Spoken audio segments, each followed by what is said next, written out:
them. And All right. Well, welcome everybody to the Baltimore Veterans Collaborative. Obviously, this collaborative is in partnership with the Baltimore Station, Serving Together, Headstrong, Sheppard Pratt, the Harry and Jeanette Weinberg Foundation, and the Baltimore Federal Executive Board, along with all of you as members. You're saying an appointment for him to come get signed? Yes. Good morning, Vanessa. Thank you for joining. If you could go ahead and click the next slide. I'll let him know. All right. So last month, we did an introduction about serving together, kind of a refresh of the scope of service, our peer navigators, the intake process. All right. And we talked about some of the feedback we've received on future meetings. And then we had a wonderful panel that featured, we actually featured, I think we have a mistake on the Veterans Helping Veterans. It was actually McVet and the Baltimore Stations. We appreciated kind of talking through some of the services that were there. And then we had a review of the generalized hierarchy of needs and talk from Headstrong from Matt, and talking about mental health as well and the hierarchy needs there. So we're looking forward to today being PTSD Awareness Month to talk about PTSD and some of the relations to veterans and how we can help support veterans and their families. Next slide, please. I am honored and thrilled to get to introduce our newest team member at Serving Together, Dr. Xavier Bruce. He is a retired Air Force Lieutenant Colonel, an Air Force Academy graduate. He's also the Vice Commander for the National Association of Minority Veterans, and now our Central Maryland Program Manager with Serving Together. So I'd love to turn it over to Dr. X to introduce himself and share a little bit more. I think you guys are pretty familiar with him. thanks so much for the introduction. I know several of you all. I've met with you all. I've gotten to know many of you. I would love to connect and grow a relationship with those of you all that I haven't met yet. I'm so glad to be a part of this team. It aligns with my passion, my purpose, and I'm just looking forward to getting started and doing what we can to deliver the difference for our veterans in the community. So thanks again, Christy, for hiring me, and I look forward to working with all of you all. Thank you.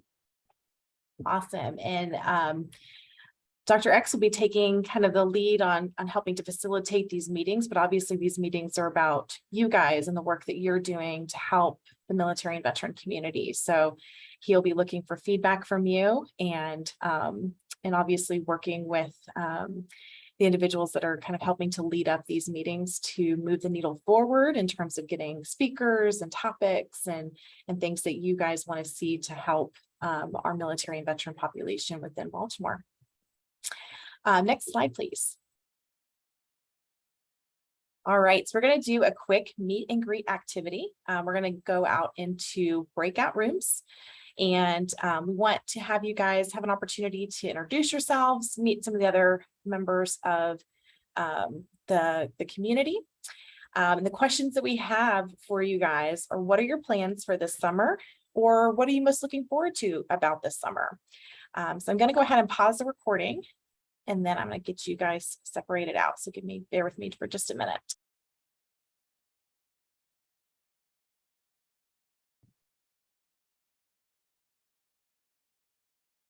All right, welcome back, everybody. Hope you all got to know some new individuals and shared a little bit about your summer plans. I'm going to kick it over to Dr. X to lead up our next activity.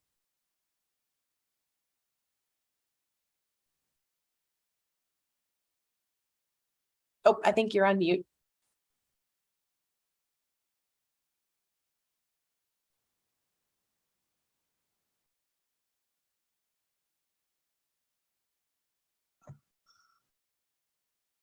Dr. X, you're on mute. Did you want me to pretend I know what he's going to say? Just kidding. All right, here we are. I'm the comic relief. Yeah. So let me go back to the slideshow. Where is it? Boom. Okay, can you see the slide? Not yet. Hold on. Let me share. Let me see. Where's the share button?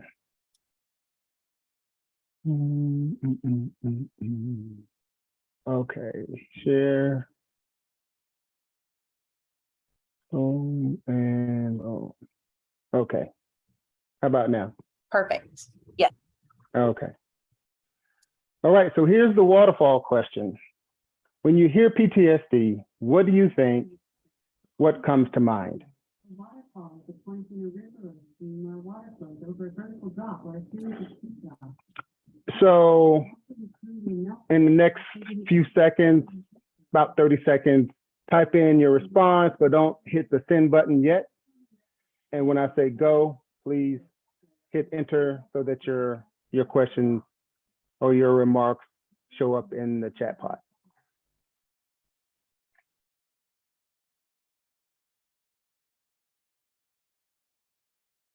Okay.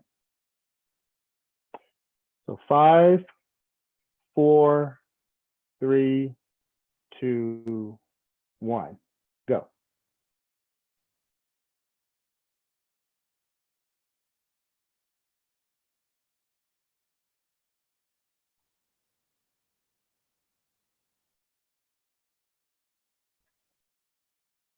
All right, so it looks like reaction to trauma experienced. I see isolation, I see flashbacks, anxiety, nightmares, scared. Trauma, I think trauma is showing up quite a bit. Yeah. And then, I mean, Denise mentioned something very interesting. Although some people think of veterans, there are other victims, like female victims, MST victims. So, okay. All right, well, thanks for sharing that. Really appreciate that. Back over to you, Christine. Awesome. If you could click the next slide, please. All right, so today's conversation is going to be head up by myself and Matt from Headstrong, and we're going to talk a little bit about what is post-traumatic stress and what we know and how to help. So if you could click the next slide. So kind of going into a little bit of terminology about post-traumatic stress disorder, or what is referred to as PTSD. Symptoms are starting in response to a traumatic event. And often that traumatic event then leads to individuals having things like reoccurrent dreams, flashbacks, right? You can see the kind of list that's on here. The big thing when it comes to post-traumatic stress disorder is that it's a prolonged condition that impairs day-to-day functioning. And so much so that it's not something that's acute. Acute may last for a few weeks, especially after a traumatic event, but it's long and ongoing. And so you can see many of the different things that are associated with post-traumatic stress on here that can be many of the things that you guys even mentioned within the chat. But there can be things like intrusive memories that bring back that memory of that trauma. And it's important to recognize that post-traumatic stress doesn't just necessarily mean that it's related to veterans, and we'll kind of talk a little bit about that. But someone that's been in a car accident, or someone that maybe experienced a natural disaster like an earthquake, those all could be so much of a traumatic experience that it then relate years later that the individual has more difficult abilities to handle day-to-day functioning. And that can lead to things like insomnia, not being able to sleep. And we know that if you're not sleeping a normal sleep activity, you're not going to function appropriately. You're going to be more heightened awareness of things, or irritable, maybe have frustrations with others and take out those frustrations or anger on others because you're just not, fully rested or fully taking care of yourself. If you can click the next slide. A couple other things that we want to talk about in relation to post-traumatic stress is also the difference between that and moral injury. So want to kind of share a little bit of terminology about moral injury. If you guys have not heard the term, or if you've maybe heard of it, we weren't quite sure what it is. Moral injury often can look like or show up in same kind of symptoms as post-traumatic stress, but really it has to do with someone that has experienced a traumatic situation that breaks their kind of moral code. And it can give feelings of guilt, shame, anger, disgust, betrayal, things that result from it. And it could be, it could cause them to have struggles with religious or spiritual beliefs. It could have guilt and shame, betrayal, loss of trust in others. And so there's a lot of symptoms that can look very similar with both post-traumatic stress and moral injury. But really this moral injury comes from feeling that, that breaking of that moral code, of having had to do something, maybe it ended up being a traumatic situation for them that, led to guilt, shame, anger, things like that. If you can click the next slide. So a couple of things when it comes to myth busting or misconceptions about post-traumatic stress. Many people associate post-traumatic stress. I think I saw it in the comments. They immediately, when they think of post-traumatic stress, they think of veterans. Because oftentimes, and I think someone else mentioned this too, in mainstream media, it's often talked about that veterans suffer from post-traumatic stress. And it has to do with active duty, combat or serving in a combat zone. But they don't necessarily even have to have first served in the military to have post-traumatic stress. Like I said, you can get it from any kind of traumatic experience or event. And I think because one of you mentioned that women can be often victims of post-traumatic stress, having had have maybe suffered some type of being a victim of or domestic violence or rape or whatever the case may be. And so they can have those symptoms from it, from whatever traumatic experience that had a result and ended up leading towards them suffering from those day-to-day challenges. So when you think about someone that has served in active duty, you automatically think, oh, many people probably have served in combat, and when they serve in combat, that could be something that causes post-traumatic stress. But really, any type of traumatic event could lead to post-traumatic stress, whether it be, just having served in the military, and maybe you just served stateside, and while in the States, being on long periods of duty or having to be away from your family can cause, prolonged, trauma experience that could then potentially lead to post-traumatic stress. So it's important to kind of think about those misconceptions of what we, initially visualize as post-traumatic stress could be for anyone. Post-traumatic stress, the next misconception is a sign of weakness. And it says on here, many factors help determine whether or not someone develops post-traumatic stress. Is not a sign of physical, emotional, moral, or spiritual weakness. And it says, another misconception is that post-traumatic stress always develops immediately after a trauma. And that's not true. There's many people that, never go on to have post-traumatic stress, or maybe even acute post-traumatic stress. They don't always show up right after the trauma. They could show up years and years later.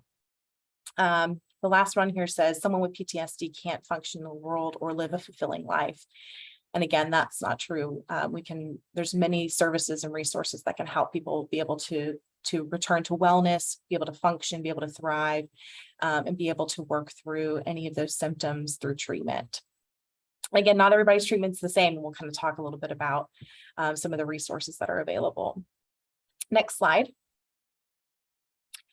There is a lot of barriers, especially in the military and veteran community. There's oftentimes long waits to get into services. There's lack of available providers in the community, especially when you think about rural individuals that live in rural communities that may not even have access to Wi-Fi or, traditional,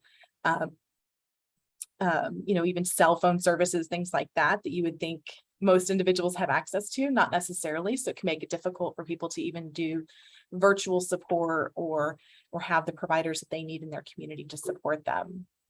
There's oftentimes many complex eligibility requirements.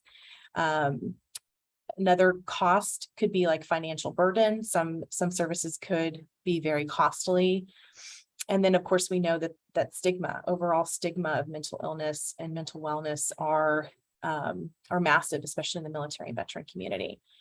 The other thing that I have on here is that many community providers may be unprepared to understand the needs of veterans and be able to, or maybe even fearful of supporting the veteran community because they don't know how to talk with them about maybe the experiences they had because they're not aware or able to provide the appropriate care that they need. And that's something that we at Serving Together try and help break down the barriers for, in terms of mental wealth and education, being able to let people know that veterans are just normal people like us. They just have a little bit of cultural differences as well.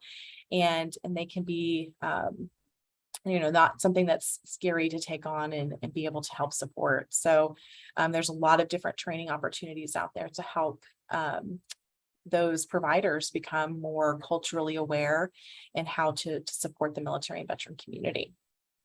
Next slide. A couple of ways to help. We put on here, obviously, busting PTSD myths.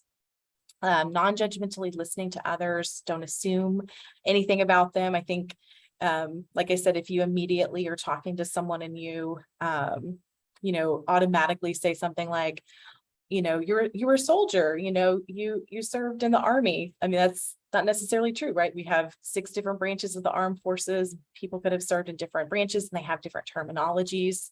So don't always assume what you think or what you know about military and veteran community or what you know about PTSD. And how people react to it or what supports they need. It's important to just listen non-judgmentally and get, what they need, because sometimes just listening is just what they need. Correcting myths when you encounter them, when you hear others talking about post-traumatic stress or other, things related to military and veteran community. Help bust them and help them understand, what is true, and obviously advocate for new norms in our community and more awareness on mental health and how we can support everyone, including our veterans. Breaking barriers to treatment using validating language, which is listed on here. And then offer tips to access care locally. And so we have a couple of amazing organizations like Headstrong and the Cohen Clinic at Easter Seals that are amazing organizations that you can refer these clients to. Next slide, please. The other thing I wanted to mention in here is just helping families as well. Listen non-judgmentally to those families. No 2 veteran experiences are the same. Same goes for our family members. They're never exactly the same. So be sure your support is clear and offer that kind of validating language to them. And I think that the other thing that is really important when it comes to families is that, many of them may just not understand or how to support their loved one that may also have experienced a trauma, and that causes trauma for that family member too. And so being able to recognize that, oftentimes our families are struggling to and trying to support their loved one, and they need resources as well, which is great for organizations like the Cohen Clinic that can also serve the spouse, the children, or other loved and family members as well.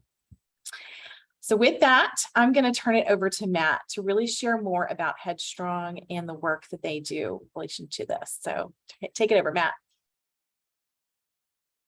Thanks, Christy, and thanks everybody for being here today. Before I get into what we do, how we do it, things like that, let me preface that when it comes to PTS, I like to call it PTS because I don't personally believe in it being a disorder, right? What happens in one's mind with traumatic incidents is totally, totally normal. It's how our brain and our body is wired to do it. It's just how psychology calls it, right? So it's totally normal, and it just takes a little bit of effort to rewire that brain or kind of organize the chaos that happens in one's mind. So keep in mind too, there are a number of us on here who do have PTS. We've gone through treatment. Some of us may not be going through treatment. So with that said too, Headstrong is not the only answer out there. There is Headstrong, there's Cohen, a ton of different places do different layers or different levels of mental health. Let's break the stigma or the stereotype, I should say, that mental health treatment is not laying on a funny looking couch and talking about your feelings and emotions or how your job just sucks, right? When you get into trauma treatment, which what we're talking about today, you're going to do some hard work. But if you're not quite ready for that, you could do other things as well. So there's peer support programs as well that you can use where you're talking with other individuals who have some sort of traumatic exposure, and they are there to support in a non-clinical way. So we have enough time. Hopefully we can get Topaz to come off mic and chat about his program too, because I think there's a lot of support out there. So moving forward, going ahead to the next slide, please. What Headstrong does, we provide best-in-class outpatient mental health treatment for currently serving military, that's active guard and reserve, and then veterans to all service areas, all branches, all discharge statuses at no cost to the client, eliminating a lot of those barriers and stigmas around mental health treatment. While we are national, we do have a community presence there in Baltimore and around Maryland, scattered throughout Maryland. And how we do this is we partner with clinical experts local in the area. So we sprinkle clinicians, or we find and recruit clinicians out of greater or proper Baltimore County, down the 95 corridor, around the Beltway, and then we can kind of do in-person or telehealth treatment here. Going ahead, Dr. X. So how we do things, we really have three main processes here. We first connect with the veteran. We develop these pipelines where they can then get this barrier-free access to treatment. Then we'll collaborate with the veteran, with their clinical partner, and then the veteran creating a tailored treatment process. Again, it's not laying on a funny looking couch, right? And then just staring at a ceiling fan and talking about your day. You know, you're going to do a lot of evidence-based treatment or proven work that will help resolve a lot of the treatment, give you the skill, resolve a lot of the traumatic experiences and give you the skills to succeed. And once you have all those skills, then you're closed out with your treatment completed there.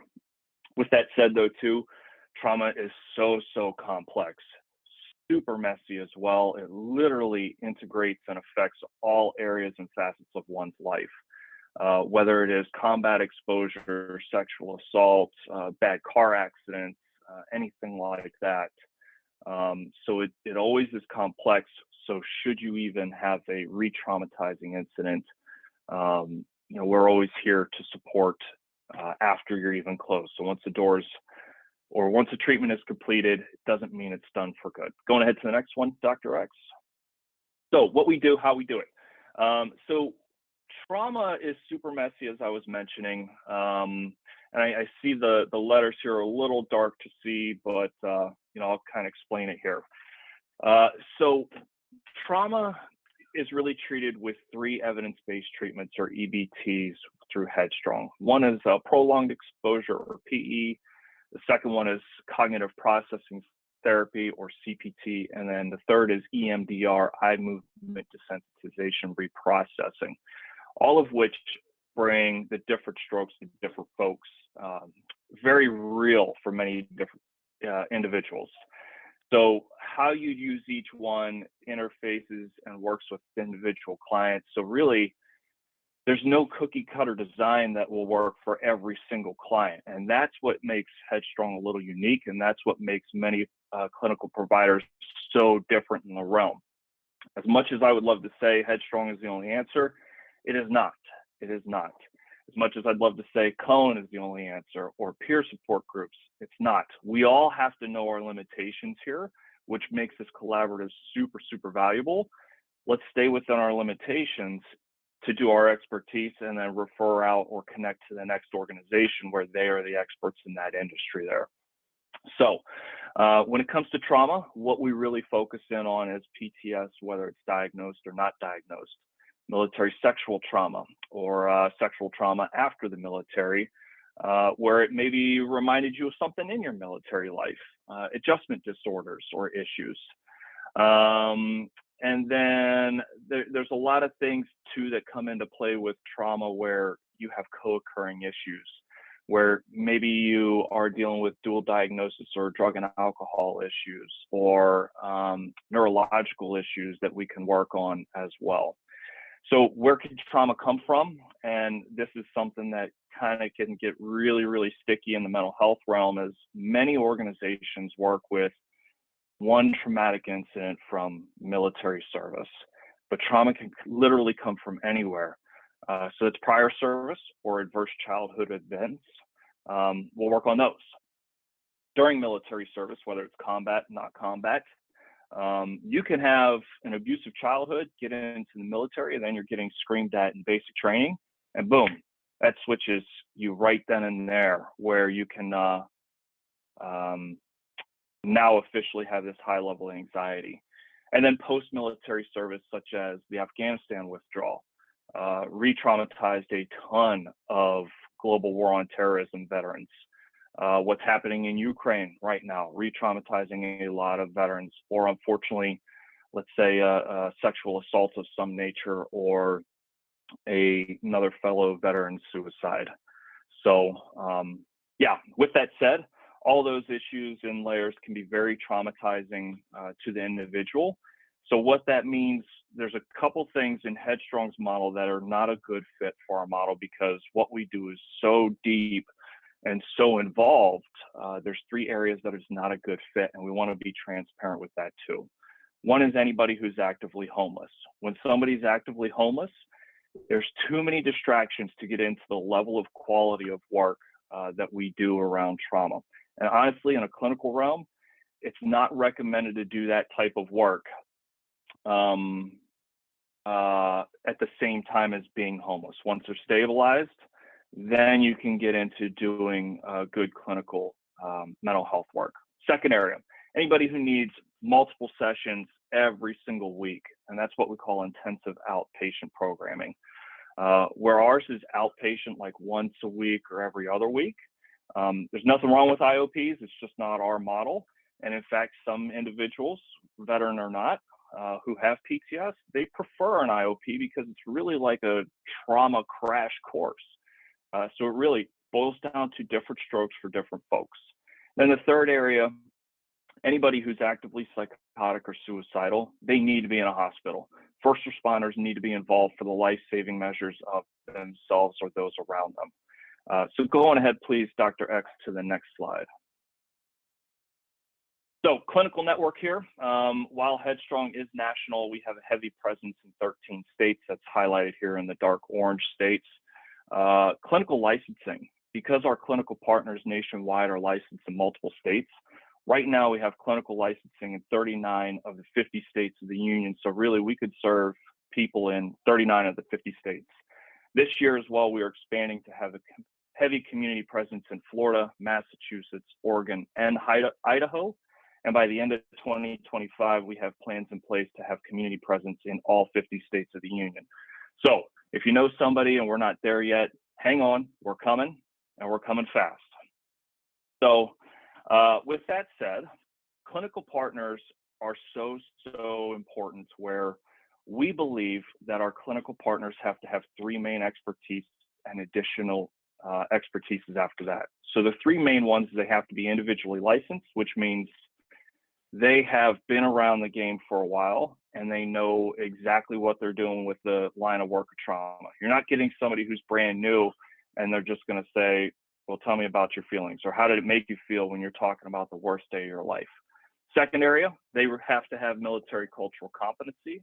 And the third area is they practice one or three of the more EBTs that I referenced earlier, PE, CPT, and then EMDR. With that said, they also bring additional expertise or experiences throughout their career, such as working with racial diversities, having LGBTQ plus experience, understanding different dynamics in family systems on how it impacts the family dynamics, or how constant military deployments are impacting, or PCSing and moves impacts the children, all of that jazz. So really, trauma is super important, but understanding the whole picture and the military culture is also important. Treating the person, not the symptom, or the quality over quantity, is what we have found to be successful. So going ahead, please, Dr. X, to the next one. So here are just some unique information and some facts here that I found. So when we launched in January of this year in Maryland, we have seen a demand of our services in an increase of 143% in 5 months. So what that means is, like Christy mentioned earlier, PTS is a hidden wound. You know, it's a hidden symptom or a hidden issue that so many people, veteran or not, are dealing with. And there's not enough support out there to treat the trauma specifically. This is just what we're seeing. I don't have the data what Cohen is seeing. I don't have the data what Topaz's peer group is seeing, but this is just what we're seeing in 5 months. So the demand is out there. Are we listening to that? Are we listening to our friends and our families nearby? So big three things here that we're using in Maryland too, those three treatment modalities.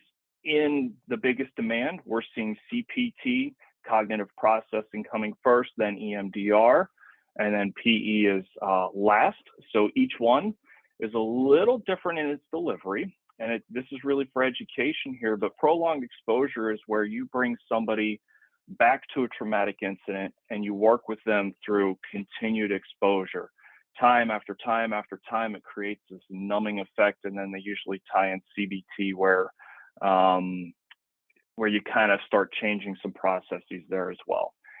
Cognitive processing therapy is an effective top-down approach where we start challenging one belief structure. This is a treatment modality that I went through, and I had a lot of my own moral injury and a lot of my own trauma that I had to reshape my thinking of because of my traumatic experiences.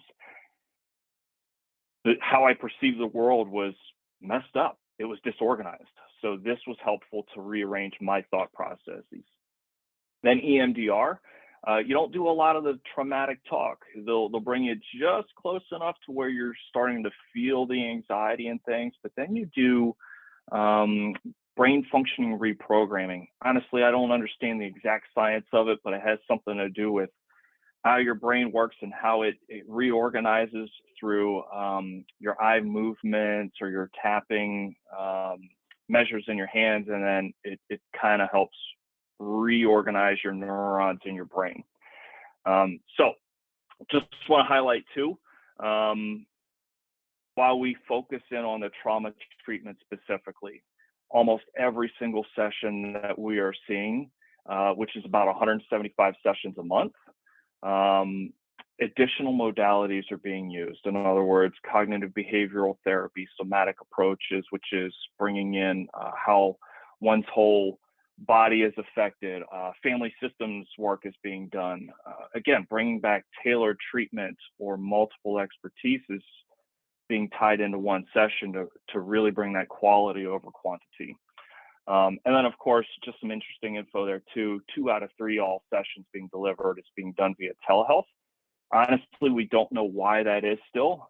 We see a lot of people requesting in person, but we see a lot of people who like to take advantage of telehealth because it's convenient.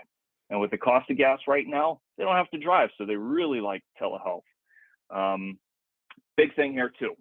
PTSD is one diagnosis, but we're treating 21 total different diagnoses, which means trauma is complex, super, super complex. It's messy and it's intertwined everywhere.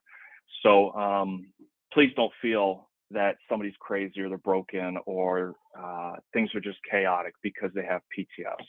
It really is super messy, and it really is boiling down to validating about what they're going through, whether it's combat exposure, simple sexual assault,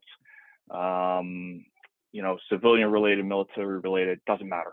Just be where they're at, see where they're at and go from there, because it is super, super complex. With that said, going ahead, Dr. X, to the next one, and I'll sum up here. Just want to highlight here from Headstrong's perspective, that first sentence where it's so hard for soldiers and veterans to seek help. But I also want to challenge that too, because not everybody may serve just veterans. It's hard for anybody who has trauma to seek help. The avoidance factor is real, and people have to go at the pace that they're ready to. So outpatient therapy may not be the best answer, but perhaps peer groups are, or perhaps equine therapy is. Different strokes for different folks is real, and we definitely want to recognize that. So with that said, X, you can go to the next one, and I'll finish up here. And I think we're going to open it up for Q&A or discussion. Am I correct there, Christy? Yes, we'd love to hear what questions you guys have. Feel free to come off mute or put them in the chat, and we can answer any, supports and things that you need. I have a question. And Matt, I apologize if you told me this when we've met before, but as you know, our men are struggling with the whole telehealth situation. So do you currently have folks in your network who would do in person here in Baltimore, and if not, do you see that changing? Yeah, so we have, let me see, 4, 5 people right around the greater Baltimore area who do a hybrid model, in person or telehealth. Okay. I did find out yesterday, Kim, that right now the in-person folks are all full. Okay. With that said, though, they should be discharging people here probably in the next few weeks for more in-person treatments here. So, yeah, I could definitely always let you know when we get more in-persons open up to circle back to you if you wish. Thank you. I appreciate it. And the other thing too is, again, Headstrong is here. There's Cohen Clinic. I mean, they're out in Easter Seals by north side of DC there, but they do a ton of in-person work there as well. Okay. So if we're not the right fit, there is Cohen.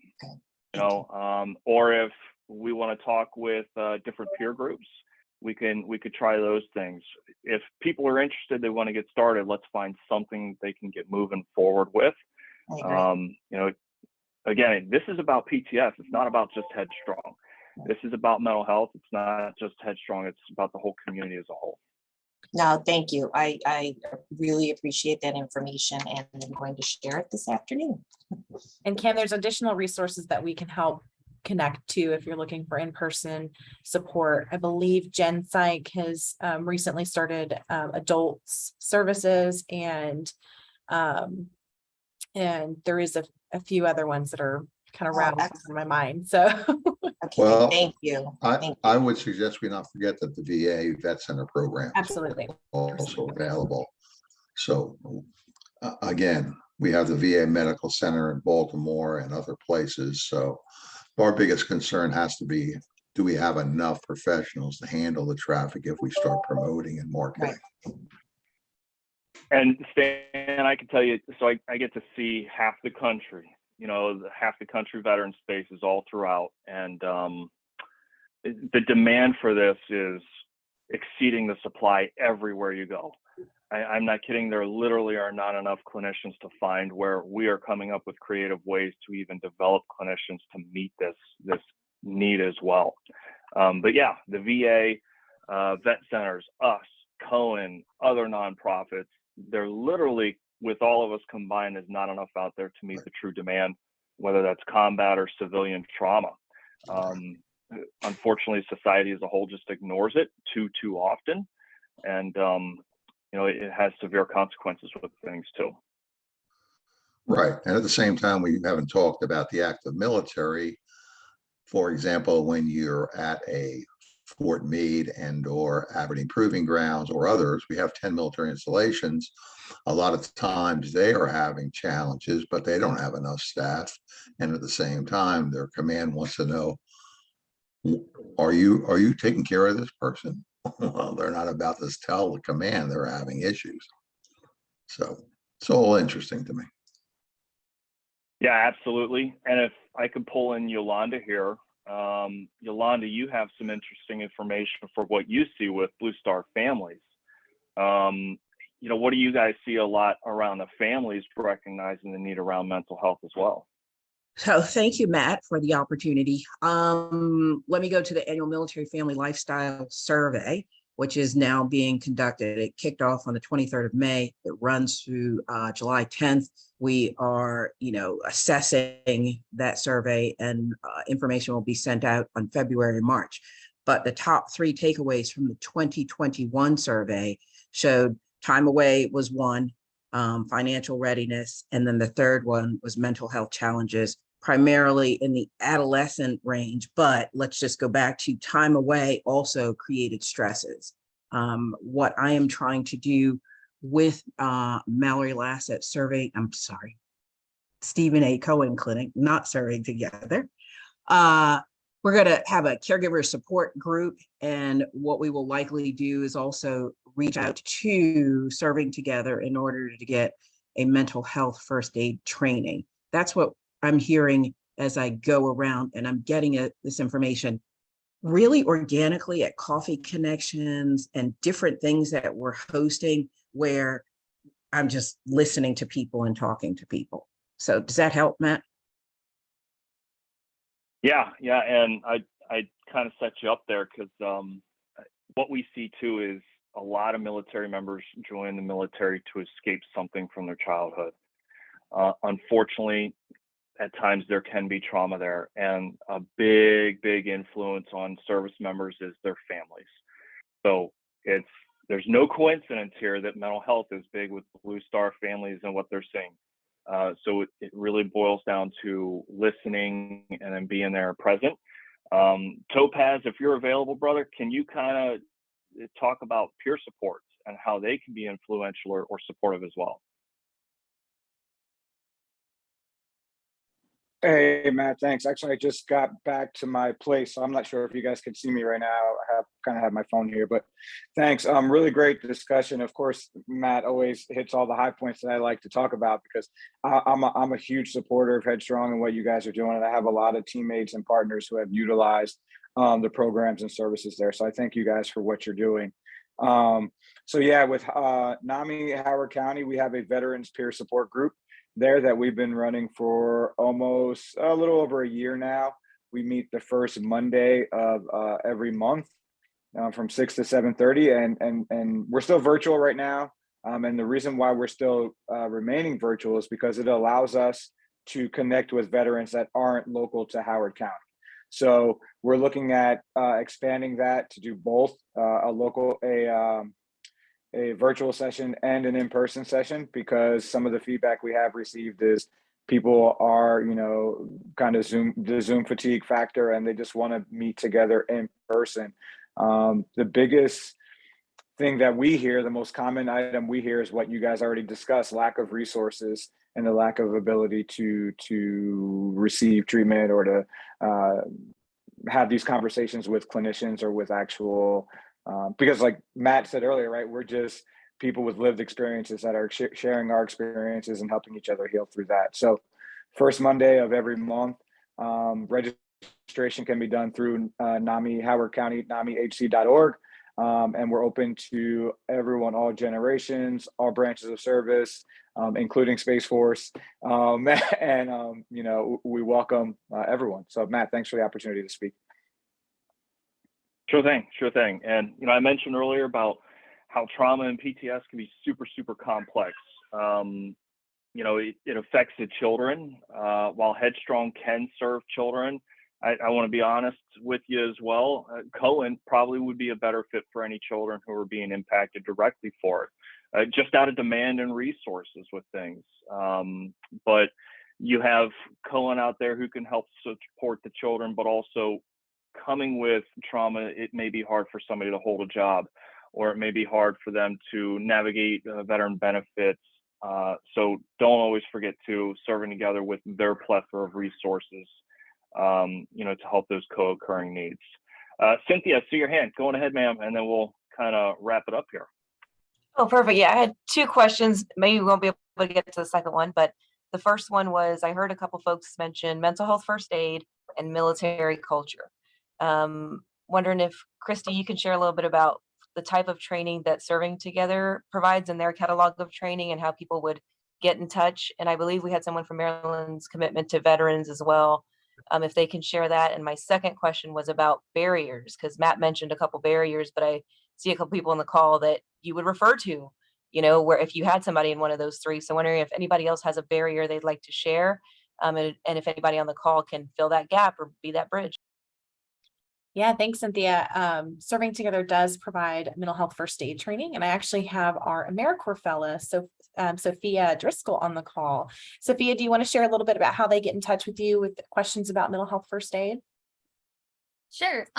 So first of all, mental health first aid in general is just like in terms of what Serving Together provides right now.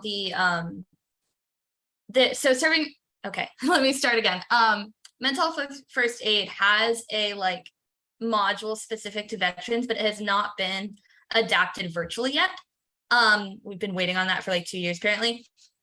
So we just provide like the regular adult mental health first aid, but we use instructors from Serving Together staff who have literacy in the military and veteran community, who can kind of provide more insight into how the information is relevant to military and veterans specifically. In terms of getting in contact with me, scheduling, asking for more information, all of that stuff. I mean, honestly, I can just put my email in the chat, and like, if you want to reach out about mental health first aid, I'm more than happy to help however I can.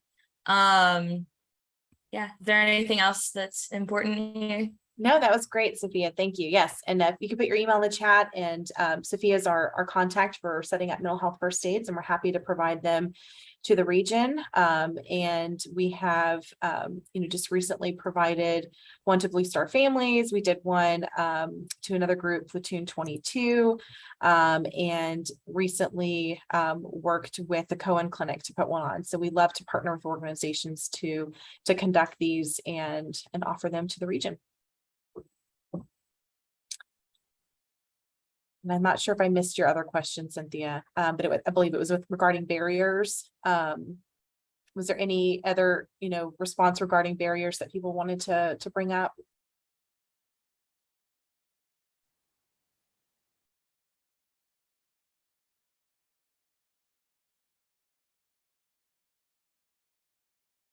Nope, that's okay.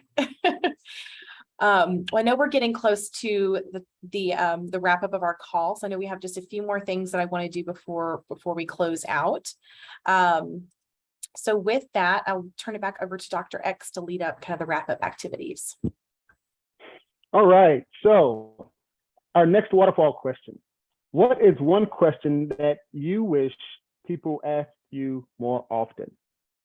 So again, I'll give you 30 seconds to answer this question.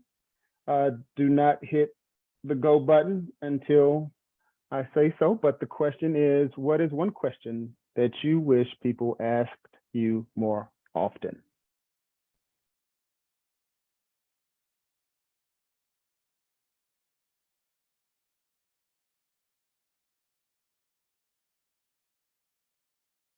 All right.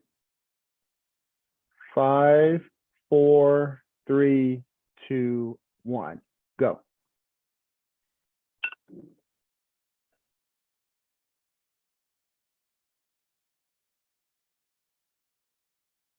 All right. So I see Mary says, how are you really doing? That's a great question. How can I support you? Would you like a hug? Okay. Great question. Anyone else?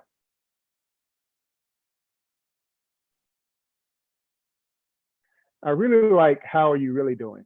Because we tend to say, I'm good, I'm straight, I'm good to go. No, how are you really doing? So I like that. All right, and next is encouragement. So I encourage you, everyone on here, to check in on at least one person today. Reach out in a text message, phone call, email, something, some form of communication to check in on at least one person. And in fact, sometimes we need to check on the checkers, those who tend to be the strongest person in the family, or the patriarch or the matriarch, or that leader in an organization. We need to check on them. We need to ask them, how are you really doing? So, when we get off the call, think about who you want to reach out to, and I encourage you to do that. And back over to you, Christy. Awesome. Thanks so much. Sophia or Dr. X, can you, oh, good, perfect.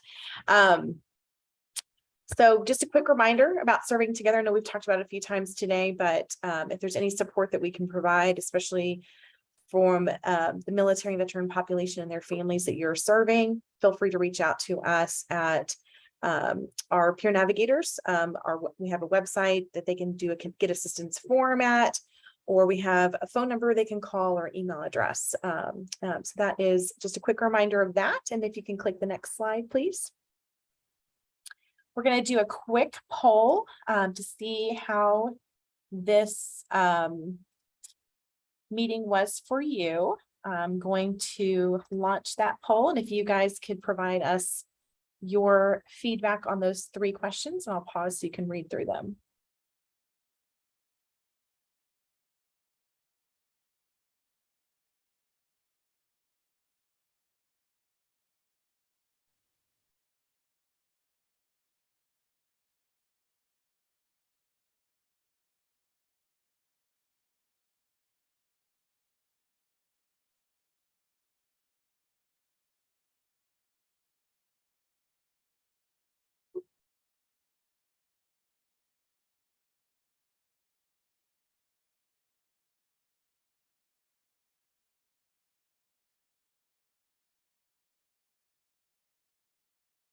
All right, thank you all. Hey, Christy, can we send copies of the slides out to everybody afterwards as well? Absolutely, absolutely. We'll send the slides out. And just a quick reminder of our next meeting, if you could click the next slide, Dr. X. July 27th is the next meeting. We'll be going over veteran benefits. We're working on the speakers for that soon, but we will send a follow-up after this along with the slide deck, and we'll send out notices for the next meeting on July 27th. We look forward to seeing you all then. If you haven't received the invite, we hope to see you at the 10th anniversary celebration tomorrow from 4:30 to 6:30 at the Military Women Memorial in Arlington. If not, we hope you join virtually. Thank you all for joining us today, and we hope you have a wonderful rest of your week. Thanks again.